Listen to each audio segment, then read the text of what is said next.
इंट्रोडक्शनच दिलं की मातब्बर घराणे आणि खानदानी राजकारणी म्हणून तुमच्या घराकडे बघितलं जातं. वडिलांनी त्यांच्या काळातलं राजकारण गाजवलं आणि बऱ्याच लोकांना ते शक्य होत नाही की त्यांच्यानंतर त्याच पद्धतीचं राजकारण सुरू ठेवणं. वडिलांचा असा कोणता गुण तुम्ही आत्मसात केला की दिग्गज पराभूत करत आले? नाही बघा, शेवटी जरी आम्हाला वारसा मिळाला आहे तरी लोकांची नाळ जोपर्यंत आम्ही ओळखत नाही, त्यांच्यासाठी काम करत नाही, तोपर्यंत लोक देखील आम्हाला एक्सेप्ट करत नाहीत.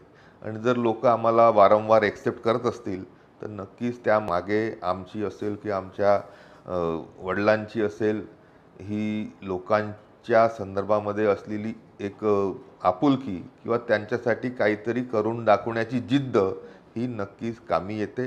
आणि म्हणून वेगवेगळ्या निवडणुकी वेगवेगळ्या मातब्बरांशी लढून मी जर जिंकू शकलो असेल तर त्यामध्ये आमची असलेली जी लोकांची पक्की नाळ आहे ती खऱ्या अर्थाने कारणीभूत.